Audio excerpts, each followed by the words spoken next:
कार्तिक मास के बाद मार्गशीर्ष मास की ये दिव्य कथा सुनने मात्र से जीवन की सारी गरीबी स्वयं मिट जाती है। दर्शक बंधु, आज की कथा अत्यंत दुर्लभ और शुभ है, क्योंकि यह उस पवित्र मास से जुड़ी है जिसे स्वयं भगवान श्री कृष्ण ने अपना प्रिय महीना कहा है। श्रीमद् भगवद गीता में भगवान श्री कृष्ण ने अर्जुन से कहा था, मासानाम मार्गशीर्षोहम, अर्थात महीनों में मैं मार्गशीर्ष हूं। सोचिए जरा, जब स्वयं भगवान किसी महीने को अपना रूप कहें तो उस मास का महत्व कितना गूढ़ और दिव्य होगा। यह महीना केवल एक काल नहीं है, बल्कि यह भक्ति, ज्ञान, तप और सत्य का प्रतीक है। कहा गया है कि कार्तिक मास के पुण्य के बाद जो व्यक्ति श्रद्धा से मार्गशीर्ष मास का पालन करता है, उसके जीवन में दुर्भाग्य, दरिद्रता और रोग कभी ठहर नहीं पाते। यह महीना घर घर में लक्ष्मी, ज्ञान और शांति का आगमन करवाता है। दर्शक बंधु, मार्गशीर्ष मास में कथा सुनने का अपना एक विशेष महत्व है। शास्त्रों में स्पष्ट कहा गया है, जो व्यक्ति इस मास में कथा सुनता है उसके पाप नष्ट हो जाते हैं और ईश्वर उसकी हर मनोकामना पूर्ण करते हैं। यह मास धरती पर स्वर्ग के समान माना गया है, क्योंकि इसमें वातावरण में दिव्यता फैल जाती है। देवता पृथ्वी पर उतरकर भक्तों के कर्मों का फल स्वयं देते हैं। कहा गया है कि इस मास में अगर कोई व्यक्ति सुबह स्नान के बाद भगवान विष्णु का नाम लेकर कथा सुनता है तो वह अपने 7 जन्मों के दुखों से मुक्त हो जाता है। जो व्यक्ति सच्चे भाव से कथा सुनता है उसके घर में लक्ष्मी स्थिर होती है, दरिद्रता दूर होती है और मन में स्थिरता आती है। इस मास में ईश्वर के प्रति किए गए हर छोटे से छोटे कार्य का भी अनंत फल मिलता है। दर्शक बंधु, इस कथा को सुनने से पहले मन को शांत करें, अपने चारों ओर के विकारों को छोड़ दें और अपने हृदय में भगवान श्री कृष्ण का स्मरण करें। जैसे दीपक जलने से अंधकार मिट जाता है, वैसे ही मार्गशीर्ष मास की कथा सुनने से मनुष्य के जीवन के अंधकार समाप्त हो जाते हैं। यह कथा केवल श्रवण नहीं है, यह आत्मा की यात्रा है। यह हमें सिखाती है कि कैसे श्रद्धा और भक्ति से हर दुख को सुख में बदला जा सकता है। यह वह कथा है जो सुनने मात्र से जीवन में परिवर्तन लाती है, दुर्भाग्य को सौभाग्य में बदल देती है और हर दिशा में प्रकाश फैला देती है। तो आइए दर्शक बंधु, श्रद्धा और विश्वास के साथ आरंभ करें मार्गशीर्ष मास की यह पावन और दिव्य कथा। एक ऐसी कथा जो सुनने मात्र से जीवन के सारे दुख, भय और संकट स्वयं मिट जाते हैं और जीवन में स्थायी सुख, शांति और समृद्धि का उदय होता है।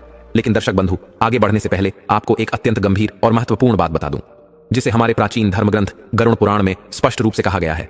वहां लिखा है कि कोई भी कथा, चाहे वह देवी देवताओं से जुड़ी हो या किसी भक्त के जीवन की प्रेरणा से, अगर उसे बीच में छोड़ दिया जाए तो वह केवल ज्ञान से वंचित होना नहीं है, बल्कि पाप की श्रेणी में आता है। क्योंकि अधूरी कथा मन में भ्रम, संदेह और अधूरा सत्य छोड़ देती है, और यह अधूरा सत्य कई बार मनुष्य को अपने ही जीवन में गलत दिशा की ओर ले जाता है।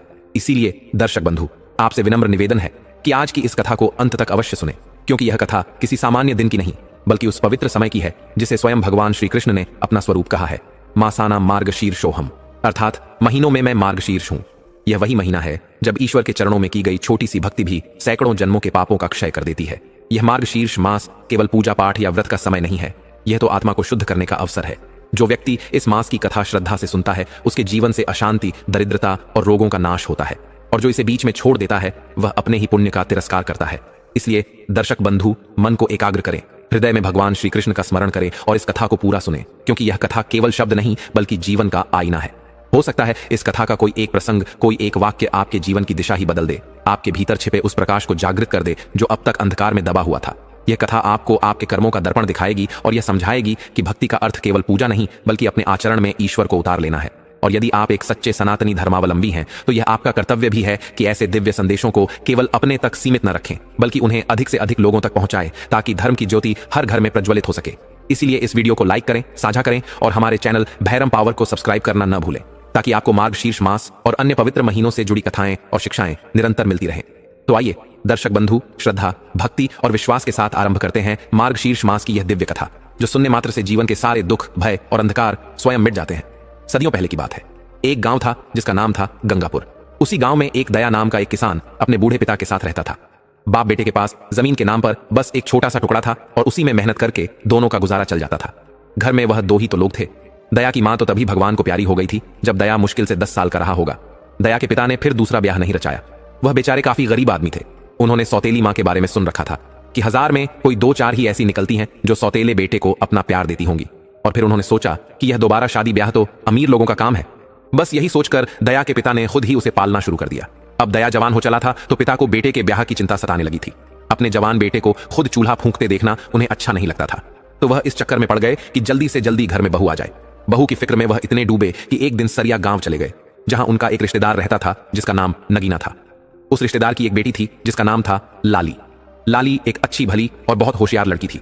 उसके माँ बाप चाहते थे कि उनकी बेटी का ब्याह बहुत अच्छे घर में हो, लेकिन उनके पास दया के पिता पहुंच गए और उन्होंने अपने बेटे दया के लिए बात चलाई। रिश्तेदार बोला कि भाई साहब, मुझे लड़की का ब्याह तो करना ही है, ये तो पक्की बात है, लेकिन लड़का होशियार होना चाहिए। आपकी दया को मैंने देखा है, वो तो बहुत ज्यादा बेवकूफ है, वो किसी औरत का गुजारा नहीं कर पाएगा। अरे भाई, औरत को सही ढंग से रखना, उसकी जरूरत का ध्यान रखना, ये तो किसी चतुर आदमी का ही काम है। बेवकूफ लोग तो ध्यान रखने के बदले मारपीट करने लगते हैं। भाई मेरी बात का बुरा मत मानना, पर आपका बेटा मेरी बेटी के लिए सही नहीं है।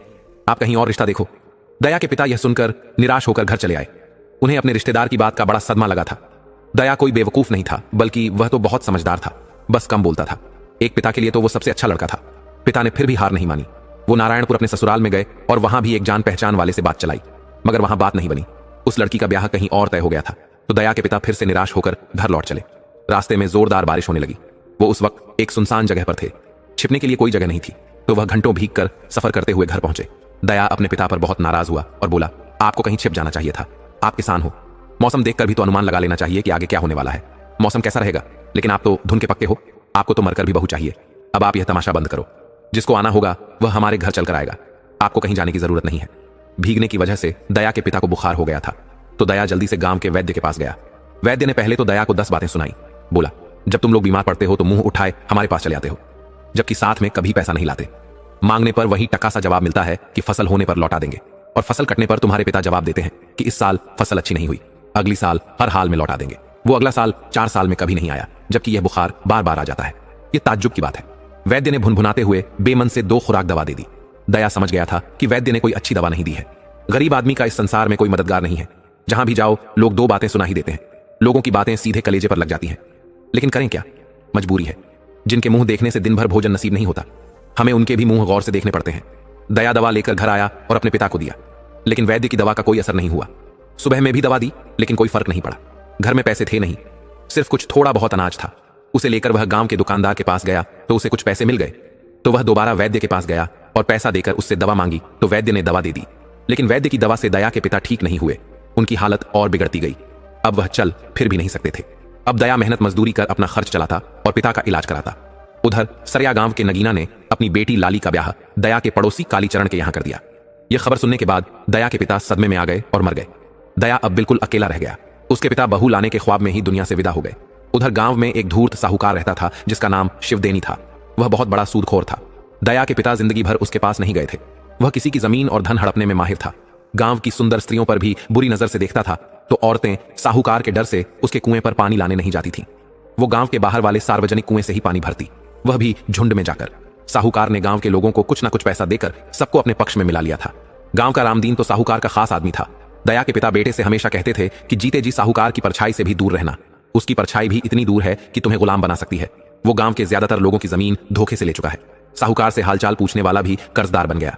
रामदीन जो उसका गवाह है, झूठी गवाही देता है। जब शिवदेनी ने सुना कि दया का पिता मर चुका है, तो वह दया के पास शोक जताने आ गया। उसके साथ रामदीन भी था। साहूकार दया से बोला कि बेटा, मुझे तेरे पिता की मृत्यु पर बहुत दुख हुआ है। तुम्हें यदि कुछ पैसे की जरूरत होगी तो ले लेना। तेरे पिता ने भी मुझसे कुछ दिन पहले 100 स्वर्ण मुद्रा लिया था। अपनी जमीन गिरवी रखकर दया बोला कि साहूकार जी क्या बात करते हो, मेरे पिता भला आपसे पैसा किस लिए लेंगे, और उन्होंने तो कसम खाई थी कि कभी जीते जी आपके परछाई के पास भी नहीं जाएंगे। मैं जब से होश संभाला हो पिता के साथ रहा हूं, वो कभी आपसे नहीं मिले तो आपने उन्हें पैसा कब दे दिया। तब साहूकार बोला कि बुड़बक तू हमेशा बेवकूफ ही रह गया। अरे वो मेरे सपने में आए थे और मुझसे पैसा लिए थे। दया बोला कि साहूकार बेवकूफ, किसी और को बनाना मुझे नहीं, कहीं सपने में देखी बात सच होती है भला। साहूकार बोला कि यदि गवाह इसे स्वीकार कर ले तो यह बात सत्य हो सकती है। क्या है कि मैं बड़ा आदमी हूं, मैं सोते जागते पैसा बांटता रहता हूं। अब उसकी जानकारी रखना रामदीन का काम है और गांव वालों का काम है। रामदीन बोला कि मालिक, आपने पैसा दिया था, मैंने इन आंखों से देखा है। दया की जमीन आपकी है। पिता के मरते ही कर्ज लौटाने के नाम पर यह गिरगिट की तरह रंग बदल गया है। ऐसे ऐसे नमक हराम पड़े हैं हमारे गांव में। आप कल ही इसकी जमीन ले लीजिए। इस पर पंचायत बुलाइए। गांव वालों को पता होना चाहिए कि दया आपके साथ बेईमानी कर रहा है। पिता का लिया कर्ज लौटाने पर राजी नहीं है। शिवदेनी बोला कि रामदीन, तुम ठीक कह रहे हो। गांव के लोग ही दूध का दूध और पानी को पानी कर देंगे। शाम के वक्त ही शिवदेनी ने दया के खिलाफ पंचायत बुला लिया। वो बोला कि आप लोग जानते हो, मुझे सोते जागते उठते बैठते पैसा बांटता चलता हो। मुझे यह याद ही नहीं रहता कि कब किसको कितना पैसा दिया है। लेकिन आप लोग बहुत ईमानदार हो, एक एक बात ख्याल रखते हो। अब आप लोग खुद तय करो कि मैंने दया के पिता को पैसे दिया है कि नहीं। अब यह बात सुनकर गांव वाले सन्न रह गए। सभी जानते थे कि साहूकार दया की जमीन लूटने पर आ गया है। इसी तरीके से वह आधे गांव की जमीन लूट चुका है। लेकिन किसी में इतनी हिम्मत नहीं थी कि साहूकार का विरोध कर सके। रामदेव गांव वालों को शांत देखकर बोला कि मालिक, यह गांव वाले कुछ बोल नहीं रहे, क्या मैं इनका वही खाता निकालूं। गांव वाले बोले कि साहूकार जी, आप कभी झूठ नहीं बोलते, आप जो कह रहे हैं सत्य कह रहे हैं। दया के पिता को पैसा तो आपने हमारी आंखों के सामने दिया था। अब इसमें पूछने वाली कौन सी बात है। आप दया से अपना पैसा वसूल लो या फिर उसकी जमीन ले लो। किसी में इतनी हिम्मत नहीं थी कि दया के पक्ष में बोल दे कि दया के पिता ने पैसा नहीं लिया है। दया कर्जदार नहीं है। साहूकार को तो बस गांव वालों से सहमति की जरूरत थी। दूसरे दिन उसने दया की तैयार फसल पर अपना अधिकार जमा लिया। अभी 2-4 दिन पहले ही उसके पिता गुजरे थे। ऊपर से साहूकार ने जमीन हड़प ली। साहूकार इतने पर ही नहीं रुका, वो गांव वालों को मना कर दिया कि कोई भी दया जैसे बेईमान की कोई मदद नहीं करेगा, उससे बात नहीं करेगा। साहूकार से गांव वाले डरते थे, तो दया से अब कोई बात नहीं करता। उसे अब गांव में कोई काम मिलने वाला नहीं था। रामदीन और साहूकार को उम्मीद थी कि ऐसा करने से दया टूट जाएगा और हमारे पास मदद को आएगा तो हम उसे अपना गुलाम बना लेंगे। उसे भोजन कपड़ा दे दो और मरते दम तक काम कराते रहो। लेकिन दया साहूकार के पास नहीं गया। वह दूसरे गांव में काम की तलाश में गया। वहां उसे कोई काम नहीं मिला तो निराश हो घर लौट चला। उसे समझ में नहीं आ रहा था कि क्या करे। वह एक पेड़ के पास बैठकर विचार करने लगा कि तभी वहां से एक भिखारी गुजरा। भिखारी दया को देखकर बोला कि भाई मुझे कुछ दे दो, मैं कल से भूखा हूं। दया बोला कि भाई मेरे पास कुछ भी नहीं है, मैं खुद काम की तलाश में चला हूं, लेकिन मुझे काम नहीं मिल रहा। सच तो यह है कि मैंने भी शाम से कुछ खाया नहीं है और अब आगे कोई उम्मीद भी नहीं दिख रही। भिखारी बोला कि मैं तो लाचार हूं, मुझसे कुछ नहीं हो सकता, लेकिन तुम तो जवान हो, तुम बहुत से काम कर सकते हो। मजदूरी नहीं मिलती तो कोई बात नहीं, तुम खुद के काम भी कर सकते हो। दुनिया में सम्मान के साथ जीने को बहुत से काम है। दया बोला कि मुझे किसी भी काम की कोई जानकारी नहीं है, मैंने कभी खेती के अलावा कोई काम किया ही नहीं है। भिखारी बोला कि तो अब खेती को क्या हो गया। तब दया ने भिखारी से सारी कहानी सुना दी कि किस तरह साहूकार ने मेरी जमीन हड़प ली है और मैं अचानक से सड़क पर आ गया हूं। अब मुझे कोई काम सोच ही नहीं रहा। भिखारी बोला कि मेरे पास एक आइडिया है। देखो मैं बूढ़ा हूं तो मुझे लोग भीख दे रहे हैं, मगर तुम्हें कोई भीख भी नहीं देगा। गांव के लोग खुद काम करते हैं, यदा कदा ही कोई मजदूर रखता है। रिश्तेदार भी इस अवस्था में साथ नहीं देते, वो हालचाल भी हैसियत देखकर ही पूछते हैं। तो तुम्हें मैं एक आइडिया बताता हूं, आइडिया बड़ी काम की हो सकती है। तुम एक कुल्हाड़ी लो और जंगल से लकड़ी काटो और उसे नजदीक के बाजार में बेच दो। तुम यदि लकड़ी चहूकीपुर बाजार में बेचोगे तो ज्यादा कीमत मिल जाएगा। तुम्हारे अकेले के लिए यह धंधा बहुत उत्तम है, इससे तुम अमीर तो नहीं बन पाओगे मगर कभी भूखे भी नहीं रहोगे। दया बोला कि इस कार्य के लिए एक कुल्हाड़ी चाहिए। मेरे पास तो कुल्हाड़ी भी नहीं है, मैं कभी जंगल में लकड़ी भी नहीं काटा हूं, इसीलिए मुझे कभी कुल्हाड़ी की जरूरत ही नहीं पड़ी। मैं खेती का काम करता था, पिताजी जंगल से लकड़ी चुनकर ला देते थे, भोजन बनाने का काम चल जाता था। भिखारी बोला कि अब मैं तुम्हारी कैसे मदद करूं। वह अपने पास से एक चांदी का सिक्का निकालकर दया को दिया कि लो इससे कुल्हाड़ी खरीद लेना और जब फिर मुझे दोबारा मिलना तो मेरे पैसे लौटा देना। दया बोला कि बाबा आप तो अभी भूखे हो, मुझे पैसा दे दोगे तो क्या खाओगे। भिखारी बोला कि नहीं, मैं भूखा नहीं हूं। ये मेरा मानने का तरीका है कि 3 दिन से भूखा हूं, लोग दया बस दे देते हैं। अगर मैं कहूं कि मैं अभी अभी ठूस ठूस कर मिठाई खाया है, मुझे भिक्षा दो, तो लोग भिक्षा देने के बदले गालियां सुनाने लगेंगे। कबीर बाबा ने कहा भी है कि सांच कहे तो मारण धावे झूठे जगपतिना। बेटा जीने के लिए कुछ झूठ बोलने पड़ते हैं, तुम भी समय के साथ सब सीख जाओगे। लो यह पैसा और आज से काम शुरू कर दो ताकि शाम से तुम्हें भूखा नहीं सोना पड़े। दया सिक्का लेकर बाजार चला गया और एक कुल्हाड़ी खरीद लिया। उसे उसके बाद भी कुछ पैसे बच गए तो खाना खाया और फिर जंगल की तरफ चल दिया। वह जंगल में लकड़ी काटा और फिर बाजार में ले गया। उसे आने जाने में ही शाम हो गई। बाजार से लोग जा चुके थे। उसे लगा कि उसकी लकड़ी नहीं बिक पाएगी तो वह निराश हुआ। उसे नहीं पता था कि शाम के वक्त लकड़ी और उचित रेट में बिक जाती है। वह अभी असमंजस में था कि 2 लोग लकड़ी के लिए आ गए और बिना कोई मोर भाव के एक सिक्के में लकड़ी खरीद लिए। दया पहले ढाबा में भोजन किया, फिर दुकान से कुछ अन्न खरीद लिया कि कल सुबह बनाऊंगा खाऊंगा। वह घर लौट आया। उसे एक भिखारी और धनवान में फर्क साफ दिख गया था कि गरीब के दिल में दया है मगर धनवान के दिल में पैसा बनाने की होड़ है, भले ही किसी का गला दबाकर पैसा लूटना पड़े। साहूकार ने मेरा गला घोंट ही दिया था कि भिखारी बाबा ने मुझे बचा लिया। दया सोचने लगा कि भिखारी बाबा के उपकार का बदला मैं किस प्रकार चुकाऊं। उनका एक सिक्का तो मैं लौटा दूंगा, लेकिन यह तो व्यापार होगा, उपकार नहीं। मैं अब जब कभी भिखारी बाबा से मिलूंगा तो उनसे आग्रह करूंगा कि वह मेरे घर रहे। मेरे घर में अब मेरे पिता नहीं है, मुझे सही मार्ग दिखाने वाला कोई नहीं है। वह रहेंगे तो मुझे सही रास्ते पर ले जाएंगे, मुझे कभी भटकने नहीं देंगे। दया ने मन में सोच लिया कि भिखारी बाबा के पैर पकड़कर भी अपने घर लाएगा। वह सुबह में जंगल गया और लकड़ी काटकर बाजार ले गया, उसे बेचा और घर आ गया। उसकी निगाह लगातार इधर उधर देख रही थी कि भिखारी बाबा कहीं मिल जाए तो उसे साथ लेकर घर जाए, लेकिन उसे लकड़ी काटते बेचते 1 माह गुजर गया। भिखारी बाबा कहीं नहीं मिले। दया उनका एक सिक्का भी नहीं लौटा सका। दया के दिन मजे से गुजरने लगे। जब 1 माह बाद भी दया साहूकार के पास काम मांगने नहीं आया तो वह अपने चमचे रामदीन को पता लगाने को भेजा कि पता लगाओ कि दया का काम कैसे चल रहा है, वह कहां से भोजन का जुगाड़ कर ले रहा है। रामदीन बोला कि मालिक मैं जल्दी ही पता लगा कर आता हूं कि वह बदमाश अब तक कैसे काम चला रहा है। लगता है घर में जमाकर कुछ अन्न रखा था, उसी को खा रहा है। वह पता लगाने गया तो पता चला कि दया अब लकड़ी काटने का काम कर रहा है और उसे बाजार में बेच रहा है। उससे उसे काफी आय हो जा रहा है। उसे अब अपनी जमीन खोने का कोई गम नहीं है, वो काफी खुशहाल है। रामदीन जल्दी से साहूकार के पास आया और बोला कि मालिक गजब हो गया, उस बेवकूफ को अक्ल आ गई है, वह जंगल में लकड़ियां काट रहा है और बहुत मजे से रह रहा है। साहूकार बोला कि रामदीन यह हम लोगों के लिए अच्छा नहीं है।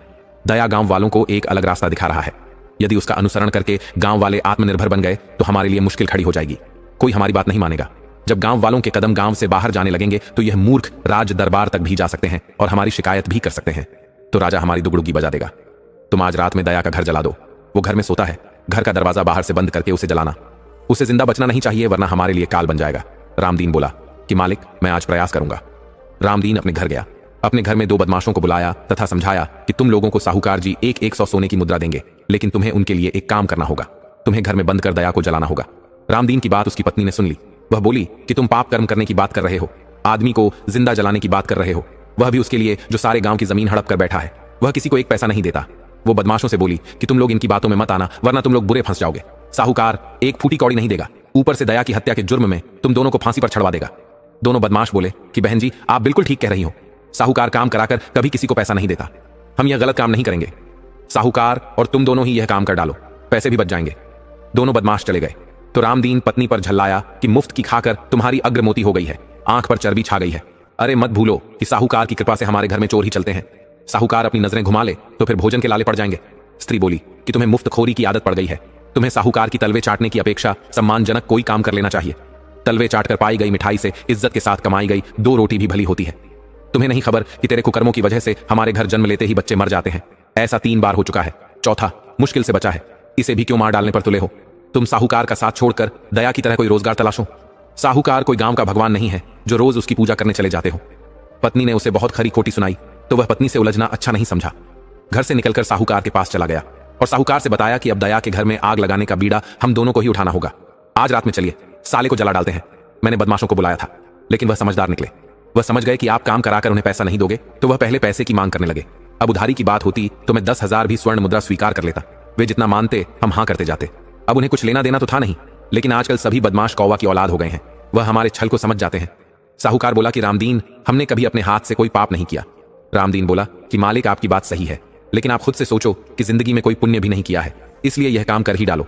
और हाँ, इस काम में मैं भी आपके साथ हूं, आप संकोच मत करिए, वरना आपकी उल्टी गिनती शुरू हो जाएगी। अपनी साख बनाए रखने के लिए हमें हर हाल में दया को मारना होगा। साहूकार बोला कि ठीक है, हम तैयार हैं, लेकिन तुम धीरे बोलो। साहू आइन सुन गई तो लेने के देने पड़ सकते हैं। वो हमारे प्रोग्राम को पलीता लगा देगी।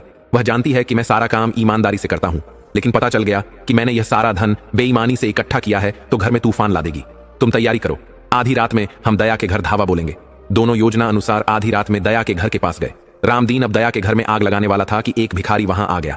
रामदीन उसे देख ठहर गया तो भिखारी बोला कि मालिक, कुछ खाने को दे दो, मैं 2 दिन से भूखा हूं। रामदीन बोला कि साला आधी रात में धमका, यह भी कोई भीख मांगने का वक्त है? साला हमारी योजना विफल कर दिया, तू कोई चोर तो नहीं है? भिखारी बोला कि मालिक, यही बात तो मैं भी आप दोनों से पूछ सकता हूं कि आप दोनों चोर तो नहीं हो? अब ऐसे समय पर भिखारी ने तीर छोड़ा था कि दोनों कुछ बोल भी नहीं सकते थे। भिखारी बोला कि रामदीन, तुम दूसरे के घर में आग लगाने चले हो, तेरा घर खुद जल रहा है, तेरा बेटा अंतिम सांस ले रहा है, जल्दी से घर जाओ। रामदीन बेटे की अंतिम सांस की बात सुन घर की तरफ दौड़ लगा दिया। साहूकार शिवदैनी अकेला पड़ गया तो वह भी भाग लिया। भिखारी अंतर्ध्यान हो चुका था, उसे ऐसा करते दोनों ने देखा नहीं था। रामदीन को भागते देख उसके पीछे कुत्ते पड़ गए तो शिवदैनी को भी कुत्तों ने खदेड़ लिया। किसी तरह जान बचाकर दोनों अपने अपने घर गए। रामदीन का बेटा गुजर चुका था, उसकी स्त्री दहाड़ मारकर रो रही थी तो पास पड़ोस के लोग भी उसके घर जमा हो गए। आज रामदीन का चौथा पुत्र भी गुजर गया। पत्नी चीख चीख कर कह रही थी कि हमारे ऊपर गांव वालों की आह बड़ी है, मेरे पति के बुरे कर्म ही मेरे बेटों के मरने का जिम्मेवार है। मेरे बेटे मरे नहीं हैं, बल्कि पति ने खुद इनकी हत्या किया है। पुत्र के मरने का गम रामदीन को 2-4 दिन तक रहा, लेकिन जब साहूकार ने समझाया कि कर्म फल कुछ नहीं होता, मैं तो सारे गांव की जमीन हड़प कर बैठा हूं, मुझे तो कुछ नहीं होता, ये सब कहने की बातें हैं, तुम्हारे बेटों की उम्र ही कम थी, तुम उन सब बातों से बाहर निकलो और दया को मारने पर विचार करो, हम उसे जंगल में ही मार देते हैं। रामदीन बोला कि मालिक, हम आज ही जंगल की तरफ चलते हैं और कोई प्लान बनाते हैं, फिर हम उस पर अमल करेंगे। ये प्लान सीक्रेट होगा, हम घातक तरीके से उस पर हमला करेंगे। शिवदेनी बोला कि हम दोनों बूढ़े हो चले हैं, जबकि दया अब भी नौजवान है, उसमें हो सकता है बहुत ताकत हो तो वह हम दोनों को एक साथ मार भी सकता है, हम सीधे तरीके से उसे नहीं मार सकते। अब हमें पैसा खर्च करना पड़ेगा और उसके बाद ही हम दया को निपटा पाएंगे। तुम इस काम के लिए 3-4 पहलवान टाइप के आदमी का इंतजाम करो। रामदीन बोला कि मालिक, इस काम के लिए पहले पैसा फेंको। दोनों को पता था कि शाहपुर में 2 पेशेवर पहलवान टाइप के बदमाश हैं, पैसा लेकर किसी की भी पिटाई कर देते हैं, वह ज्यादा पैसा पाने पर दया को निपटा सकते हैं। दोनों उन दोनों के पास गए और अपनी बात बताए तथा उनके सामने सोने की मोहरों की थैली रख दी। दोनों बदमाशों को हैरानी हुई कि एक लकड़हारा को मारने के लिए दोनों इतने उतावले क्यों हैं। वह पैसा ले लिए और एक दूसरे का मुंह देखने लगे। पहले ने दूसरे को इशारा किया कि काम बन गया। भला हमें किसी को मारने मरने की क्या जरूरत? अब हम यदि अपने वादे से फिर जाते हैं तो यह हम दोनों का कुछ नहीं बिगाड़ लेंगे, किसी से कह भी नहीं सकते, हमारे ऊपर पंचायत भी नहीं बैठा सकते कि दया को क्यों नहीं मारे, हमारा पैसा वापस करो। उधर दोनों खुश होकर अपने गांव लौट गए। उन्हें पूरा उम्मीद था कि दोनों पहलवान दया को निपटा देंगे, लेकिन 4 दिन गुजर जाने पर भी जब दया गांव में विचरण करता दिखा तो साहूकार का माथा ठनक गया। वह रामदीन से बोला कि पहलवानों ने हमें धोखा दिया है, पैसा लेकर भी दया को नहीं मारे हैं, दया तो गांव में सांड की तरह घूम रहा है। रामदीन बोला कि मालिक, पहलवानों से मैं अकेले बात नहीं कर सकता, आप मेरे साथ चलो। फिर दोनों उन दोनों के पास गए तो दोनों बोले कि तुम दोनों ने क्या हमें बेवकूफ समझ रखा है कि उस खूंखार की हत्या के लिए मुट्ठी भर पैसे देकर चले गए? अरे 10,000 सोने के मुद्रा लगेंगे। रामदीन बोला कि अरे ये तो बहुत ज्यादा होता है, हम और ज्यादा नहीं दे सकते। तुम दोनों ने तो खुद ही इतना कहा था और आज बदल रहे हो। तब एक पहलवान बोला कि तूने इंसान को क्या मुर्गा समझ रखा है, हम 10,000 तो बहुत कम बता रहे हैं, इंसान की कीमत पैसे से नहीं आंका जा सकता। रामदीन बोला, समझ गया, तुम दोनों दया से डरते हो, यह काम तुम दोनों से नहीं होने वाला, अब हमारा पैसा लौटाओ। पहलवान बोले कि वह तो हमारी फीस है, हम बिना फीस लिए किसी से बात भी नहीं करते। रामदीन बोला कि यह तो सरासर बेईमानी है। तब एक पहलवान बोला कि किसी की जान लेने के लिए सुपारी देना बहुत बड़ी ईमानदारी है, सालो हम तुम दोनों की हजामत बना दें, यहां से दफा हो जाओ। रामदीन बोला कि तुम दोनों अपने पैर में कुल्हाड़ी मार रहे हो, इस तरह बेईमानी करोगे तो तुम लोगों का धंधा नहीं चल पाएगा। पहलवान बोले कि अब जाओगे भी या हम पंचायत इकट्ठा करें। शिवदेनी बोला कि रामदीन तुम नजाकत को समझो और यहां से निकल चलो, जो गया उसे भूल जाओ। दोनों वहां से भाग ली और गांव आकर फिलहाल इरादा बदल ली। उधर दया निर्बाध रूप से रोज जंगल में जाता और लकड़ी काट कर बेचता। इस तरह उसे 1 साल गुजर गए। उधर कुछ दिनों से दया की आमदनी घट गई थी, क्योंकि अब लकड़ी बेचने वालों की भरमार हो गई थी। ऊपर से सूखी लकड़ी मिल पाना कठिन हो गया था। बरसात के मौसम में सूखी लकड़ी भी गीली हो गई थी, तो दया को बहुत परेशानी हो रही थी। वो जंगल के काफी अंदर तक रोज चला जाता, क्योंकि जब वह आज बहुत सोच विचार कर निकला था कि वह जंगल के मध्य में जाएगा और आज चंदन की लकड़ी काट लाएगा, वो सबसे अलग हटकर धंधा करेगा। आदमी को कभी ज्यादा नकल नहीं करनी चाहिए, नकल करने वाले हमेशा पीछे रहते हैं। वह जंगल के काफी अंदर गया तो वहां देखा कि एक बाघ एक गाय पर हमला कर दिया है। यह दृश्य उसके लिए भयावह था, वह अपने को रोक नहीं सका। वह कुल्हाड़ी लेकर बाघ पर टूट पड़ा। बाघ प्रतिकार के लिए तैयार नहीं था, वह जान लगाकर भाग खड़ा हुआ। गाय बच गई तो दया गाय के पास गया। उसे हैरानी हुई कि गाय इतने घनघोर जंगल में आ कैसे गई। वह सोचने लगा कि गाय को यहां से निकालकर जंगल से बाहर कर देता हूं। कि गाय मनुष्य की तरफ बोली कि हे युवक, तुमने मेरे ऊपर बहुत बड़ा उपकार किया है, मैं तुम्हें अब किस तरह धन्यवाद करूं। दया बोला कि तुम आदमी की तरह बात कर लेती हो, यह देखकर मैं काफी हैरान हूं। आप कोई साधारण गाय नहीं हो, फिर आप पर बाघ ने हमला कैसे कर दिया। गाय बोली कि मैं कोई असाधारण नहीं हूं, लेकिन मेरा रखवाला जरूर असाधारण था। वह अब मुझको पिछले 3 माह से मिल नहीं रहा, उसी की तलाश में जंगल में भटक रही थी। लेकिन जब मुझे मेरा मालिक नहीं मिला है तो क्या तुम मुझे अपने पास रख लोगे। दया बोला कि यह तो मेरा सौभाग्य होगा कि मैं आपको अपने घर रखूं, लेकिन मेरे पास एक समस्या है कि मैं अब आपकी रखवाली कैसे करूंगा। मेरा काम तो लकड़ी काटना है। गाय बोली कि मैं कोई तुम पर मुसीबत नहीं बनूंगी, मैं खुद घास खा लूंगी, मैं सालों भर दूध देती हूं, तुम मेरे दूध को खा सकते हो, बेच सकते हो, या तुम्हें दूध बेचने की जरूरत नहीं पड़ेगी। मेरे गोबर में से रोज एक सोने का सिक्का निकलता है, क्या वह तुम्हारे लिए कम पड़ेगा। दया बोला कि गाय माता, वह हमारे लिए पर्याप्त होगा, आप शौक से मेरे साथ चलो, जब आपका मालिक मिल जाए तब आपकी मर्जी, आप अपने मालिक के साथ चली जाना। दया गाय को लेकर घर आ गया। गाय रास्ते में दया से बोली कि तुम किसी से मेरे विषय में चर्चा मत करना कि मैं जंगल में मिली हूं, मैं मनुष्य की तरह बोल लेती हूं, मेरे गोबर में सोने के सिक्के मिलते हैं।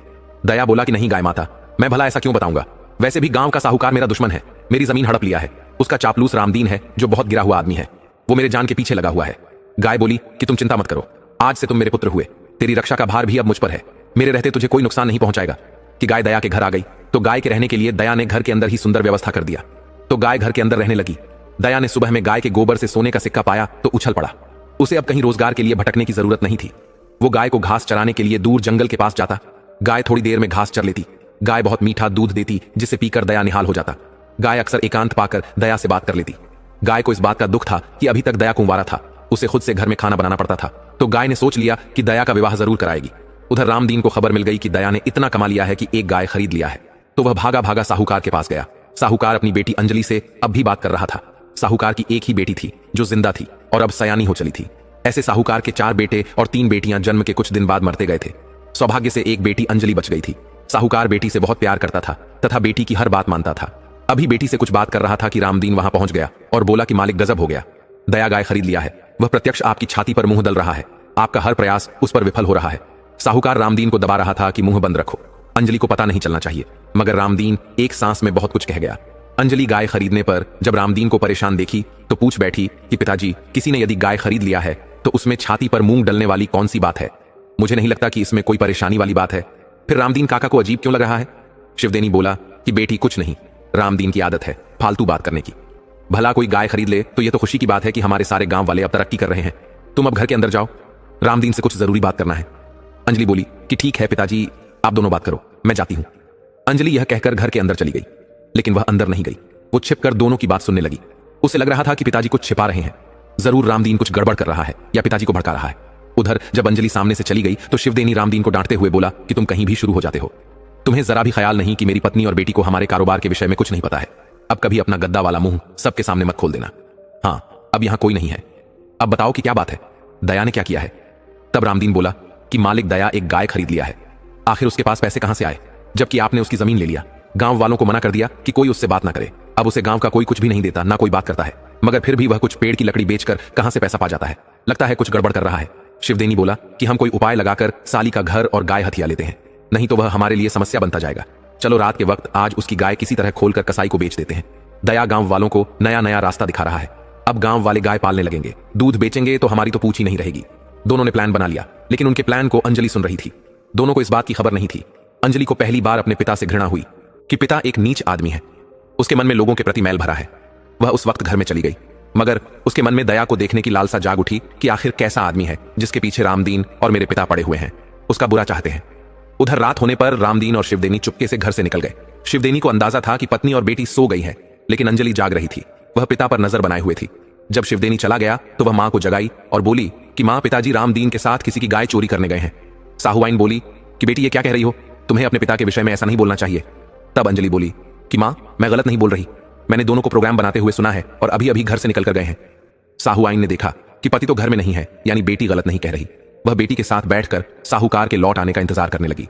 उधर साहूकार को अनुमान था कि गाय को दयाराम घर से बाहर ही बांधा होगा, लेकिन दया तो घर के अंदर गाय को रखता था। दोनों सोचने लगे कि क्या किया जाए, किस तरह दया की गाय तक पहुंचा जाए कि तभी वही भिखमंगा अचानक से आ गया जो पहली बार दया के घर के पास मिला था। वो बोला कि साहूकार जी, कुछ खाने को दो, 3 दिन से भूखा हूं। साहूकार बोला कि साला तू कहां छुपा रहता है कि जब हम लोग आते हैं तो आधी रात में भीख मांगने लगता है। तुम्हें रात के वक्त आराम करना चाहिए, ये भी कोई वक्त है भीख मांगने का? अरे रात में चोर घूमते हैं, तुम कोई चोर लगते हो? भिखमंगा बोला कि और तुम लोग रात में भजन करने निकले हो। अरे चोर तो तुम भी हो, दया की गाय चुराने आए हो, लेकिन तुम्हें नहीं पता दया ने गाय पर पहरा लगा रखा है। 2 खूंखार कुत्ते उसकी रखवाली करते हैं। अब तुम दोनों अपना चबूतरा बचाओ, वह अब आने ही वाले हैं। भिखमंगा तुरंत 2 कुत्तों में बदल गया और दोनों पर टूट पड़ा। ऐसा अजूबा दोनों ने देखा नहीं था। साहूकार को लगा कि कोई भयानक भूत है जो भिखारी बनकर आया था। शायद दया ने भूत को प्रसन्न कर लिया है, इसलिए उसकी घर की रखवाली करता है। दोनों को दोनों कुत्तों ने पीछे से खूब काटा था। ऐसा जगह पर काटा था कि दोनों किसी को दिखा भी नहीं सकते थे। रामदीन अपने घर की तरफ भाग कर गया। वो घर में गया तो आज उसकी पत्नी गुजर गई थी। रामदीन का अब सब कुछ लुट चुका था। एक तो आज कुत्ते ने काटा, ऊपर से पत्नी अचानक से गुजर गई। उसे आज पहली बार एहसास हुआ कि मेरे बुरे कर्मों के कारण आज मेरा कोई नहीं बचा। वो विलाप करने लगा कि भगवान मुझे भी उठा लो, मैंने गांव वालों के साथ बहुत गलत किया है। साहूकार के नमक ने मुझे बर्बाद कर दिया। मैं उसका गंदा अन्न पर पलता रहा, उसके अन्न ने मेरी बुद्धि खराब कर दी। वह अब कान पकड़ लिया कि साहूकार के पास नहीं जाएगा। इधर जब साहूकार घर में आया तो उसका बुरा हाल था। कुत्ते ने खूब काटा था, ऊपर से पत्नी बरस पड़ी कि रात को कहां चोरी करने गए थे। मुझे नहीं पता था कि तुम चोरी करते हो। मैं अब क्या करूं? मैं अपने मायके में कहती फिरती थी कि मेरे पति धर्मात्मा है, लेकिन कैसे कहूंगी कि मेरे पति चोर हैं? मेरी तो जिंदगी बर्बाद हो गई। साहू आई जोर जोर से रोने लगी तो अंजलि ने चुप कराया। सुबह हुई तो अंजलि घूमने के लिए निकली। अंजलि कभी गांव में घूमने नहीं निकली थी, तो वह गांव के ज्यादा लोगों को नहीं जानती थी। वह देखी कि एक नौजवान गाय को लिए जा रहा है। वह गाय को देखने लगी तो गाय मनुष्य की तरह बोल पड़ी कि तुम साहूकार की बेटी अंजलि हो ना? अंजलि का हैरानी का ठिकाना ना रहा। वो मनुष्य की तरह बोलने वाली गाय के विषय में सुनी ही नहीं थी, आज वह प्रत्यक्ष देख रही थी। वो गाय से बोली कि आप बोल भी लेती हो, आप कोई साधारण गाय नहीं हो, आप में कोई देवी का वास है। गाय बोली कि तुमने सही पहचाना, मैं एक देवी शक्ति हूं। मैं मनुष्य के बुरे और अच्छे कर्मों को भी जानती हूं। मुझे पता है कि तुम्हारे पिता बहुत धूर्तता के साथ पूरे गांव को गुलाम बना लिए हैं। दया की तो सारी जमीन हड़प लिए हैं। गाय ने अंजलि से उसके पिता के कारनामे बताएं कि किस तरह सपने की बात सुनाकर असली में जमीन हड़प लेते हैं। अंजलि बोली कि गौ माता, मैं आपकी सेवा करना चाहती हूँ, आप कोई उपाय बताओ कि मैं आपकी सेवा कर सकूं। तब गाय ने अंजलि के कान में बहुत कुछ समझाया। अंजलि अपने घर आ गई और उस दिन किसी से कुछ नहीं कही, लेकिन दूसरे दिन प्रातः उठकर पिता से बोली कि पिताजी मुझे अपने पति के घर जाना है। साहूकार बोला कि बेटी, ये क्या बहकी बहकी बातें कर रही हो? अभी तेरा विवाह कहां हुआ है जो पति की बात कर रही हो? तब अंजलि बोली कि आज रात मेरा विवाह दया के साथ सपने में हुआ है। शेख साहूकार बोला कि यह क्या तमाशा है, कहीं सपने में देखी गई बात सत्य होती है? तब अंजलि बोली कि सपने में देखी गई बात ही सत्य होती है, आप खुद उसे सत्य करते आए हो। आपके पास पूरे गांव की जमीन सपने में देखकर ही मिली है। अगर सारे गांव की जमीन लेने के लिए सपना सत्य हो सकता है तो मेरे विवाह के लिए सपना झूठा कैसे हो सकता है? मैं अब आपकी ही तरह सपने को सत्य मान गई हूं। साहूकार बोला कि नहीं, मैंने कभी कोई सपना नहीं देखा, बस सपने वाली बात बताकर सबकी जमीन ले लिया हो। वह जमीन में कोई अपने लिए नहीं लिया हूं, सिर्फ तेरी भलाई के लिए हमेशा लगा रहता हूं। अंजलि बोली कि मेरी भलाई दया से विवाह करने में है। साहूकार बोला कि तेरा माथा खराब हो गया है, मैं 2 दिन में तेरा विवाह किसी अच्छे लड़के से करा देता हूं। वह अंजलि को जबरदस्ती एक घर में बंद करने लगा कि तभी वह भिखमंगा आ गया और बोला कि साहूकार जी, मुझे कुछ खाने को दो। साहूकार भिखमंगे को देखते ही कांपने लगा, क्योंकि वह अपनी आंखों के सामने उसे कुत्ते में बदलते दिखा था। भिखमंगा एक साधु में बदल गया और बोला कि साहूकार, तेरा भाग्य और दुर्भाग्य तेरी बेटी पर निर्भर है। यदि तू इसकी बात मान लेता है तो तेरे भाग्य खुल जाएंगे, वरना तेरा सर्वनाश निश्चित है। साहूकार को समझ में आ गया था कि यह साधु कोई साधारण नहीं है, तो दया की गाय भी कोई साधारण नहीं होगी। इस साधु से पंगा लेना मतलब सर्वनाश, और फिर अंजलि खुद ही दया को पति मान चुकी है, तो अब दोनों का विवाह करा देने में ही भलाई है। सेठ ने बेटी से कहा कि मैं तेरे विवाह को तैयार हूं, अब दया से तुम विवाह कर सकती है। बाप अंजलि पिता से बोली कि पिताजी, मैंने कोई गलत फैसला नहीं लिया है, बल्कि इस वक्त दया के ऊपर ईश्वर की कृपा है, आपने भी प्रत्यक्ष देख लिया है। साधु अंजलि को आशीर्वाद देकर अंतर्ध्य हो गए। साहूकार ने बेटी का विवाह दया से करा दिया। बेटी अंजलि ने सारे गांव वालों की जमीन वापस लौटा दी। इस तरह दया सुखपूर्वक पत्नी के साथ रहने लगा। उधर जिस लड़की के पिता नगीना ने दया को मूर्ख कहकर ठुकरा दिया था, वह लाली नाम की लड़की दया के पड़ोस में ब्याही गई थी। समय के साथ उसका पति कालीचरण दरिद्र होता चला गया। अब उसके पास कुछ नहीं था, तो लाली अब मजदूरी पर दया की गाय के लिए घास काट कर लाती थी। नगीना जब बेटी के पास आया और जब दया का ठाठ देखा तो उसे अपने पर अफसोस हुआ कि भूल बस सोना को पीतल समझ ठुकरा दिया था। आज वह सोने की तरह चमक रहा है और बेटी लाली आज उसके टुकड़ों पर पल रही है। नगीना को समझ में आ गया था कि किसी का अपमान नहीं करना चाहिए। आदमी की किस्मत का कोई भरोसा नहीं, कौन कब गरीब हो जाए और कौन कब अमीर बन जाए। दया अब अपनी गौ माता के कहे अनुसार रहने लगा था।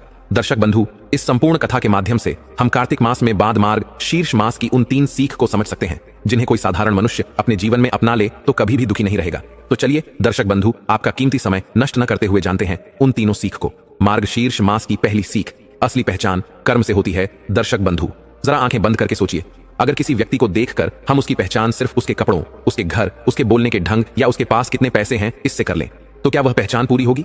नहीं, क्योंकि ये सब चीजें तो समय के साथ बदल जाती हैं। कपड़े आज नए हैं, कल पुराने हो जाएंगे। पैसा आज है, कल खत्म भी हो सकता है। लेकिन मनुष्य के कर्म वही उसके जीवन की असली पहचान होते हैं। इसी सत्य को मार्ग शीर्ष मास हमें धीरे धीरे शांत मन से समझाता है। यह महीना है आत्मदर्शन का, यानी अपने भीतर झांकने का।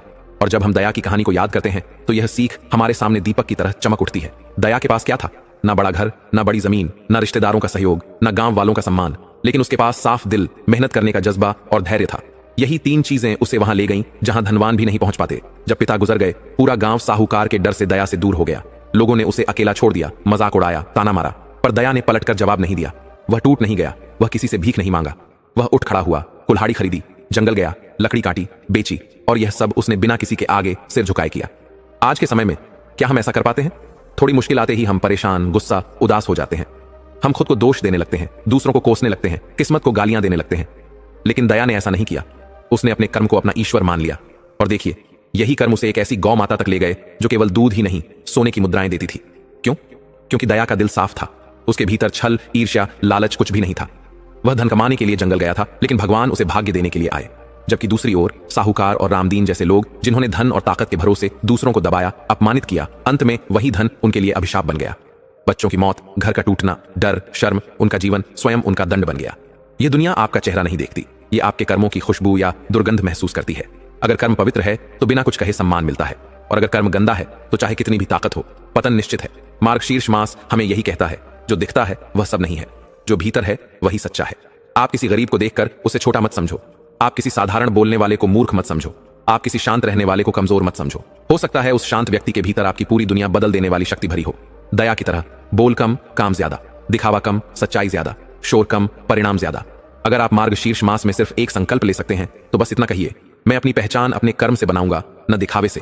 बस इतना ही पर्याप्त है। यही जीवन की असली शुरुआत है। मार्ग शीर्ष मास की दूसरी सीख, छोटी सी दया जीवन का रुख बदल देती है। दर्शक बंधु सुनो, यह दुनिया उतनी कठोर नहीं है जितनी दिखती है। कठोर है हमारा मन, जो देना भूल जाता है, जो लोगों की पीड़ा देखकर भी चुप रह जाता है, जो सोचता है मैं अकेला क्या कर लूंगा। लेकिन दया की कथा हमें बताती है, एक छोटा सा दया भाव भी किसी की पूरी जिंदगी का रास्ता बदल सकता है। याद कीजिए, जब दया निराश, अकेला, भूखा, थका हुआ एक पेड़ के नीचे बैठा था, तब उसके पास न पैसा था, न मदद, न उम्मीद। उसके जीवन का द्वार बंद हो चुका था, और तभी आया वो भिखारी, जिसके पास खुद खाने को कुछ नहीं था, जिसके शरीर पर बस फटे कपड़े थे, लेकिन उसके दिल में दया थी। उसने दया को एक चांदी का सिक्का और रास्ता दिया, और वह छोटा सा सिक्का एक कुल्हाड़ी, एक धंधा, एक सम्मान और अंततः एक नई जिंदगी बन गया। सोचो, वह भिखारी अगर कह देता मैं खुद गरीब हूं, मैं किसी की क्या मदद करूं, तो दया का जीवन वहीं खत्म हो जाता। पर उसने दिया, थोड़ा दिया, सच्चे मन से दिया। यही है जीवन का सबसे बड़ा सत्य। मदद हमेशा बड़ी चीजों से नहीं होती, कभी कभी एक छोटी सी दया सबसे बड़ा चमत्कार कर देती है। और देखिए, बाद में गौ माता ने दया को जो दिया, वह दया के दया भाव का फल ही था। वह सोने की मुद्राएं सिर्फ मुद्रा नहीं थी, वह आशीर्वाद थे, वह पूर्व किए गए अच्छे कर्मों का प्रतिफल थे। सोचिए, गौ माता ने दया को पुत्र क्यों कहा? क्योंकि दया का मन निर्मल था। मार्ग शीर्ष मास में कहा गया है, जिस हृदय में दया है वहां भगवान स्वयं वास करते हैं। और यही सत्य जीवन में चमत्कार लाता है। अब जरा दूसरी ओर देखिए, साहूकार के पास धन था, ताकत थी, लोग उसके आगे झुकते थे, पर उसके भीतर दया नहीं थी। वह देने के बदले लेने में विश्वास करता था, वह मदद नहीं करता था, वह हिसाब रखता था, और इसलिए उसका अंत पीड़ा, शोक, अपमान और टूटन से भरा हुआ था। बिना दया वाला मन धन से भी गरीब होता है, और दया वाला मन गरीबी में भी धनवान होता है। मार्ग शीर्ष मास हमें यह सिखाता है, दया सिर्फ एक गुण नहीं, एक शक्ति है, एक ऐसा बीज जो बोने पर देर से सही पर फल बहुत मीठा देता है। आज से एक छोटी सी बात याद रखिए, अगर आपके पास देने को कुछ नहीं है तो शब्द दो, किसी को दिलासा दो। अगर शब्द न हो तो बस मन से कहो, भगवान इसे शक्ति देना। अगर कुछ भी ना हो तो बस किसी के दुख को देखकर आंखें मत फेरो, क्योंकि दया का हर कण, हर भावना, हर छोटा सा काम आपके जीवन में किसी न किसी रूप में लौट कर आता है।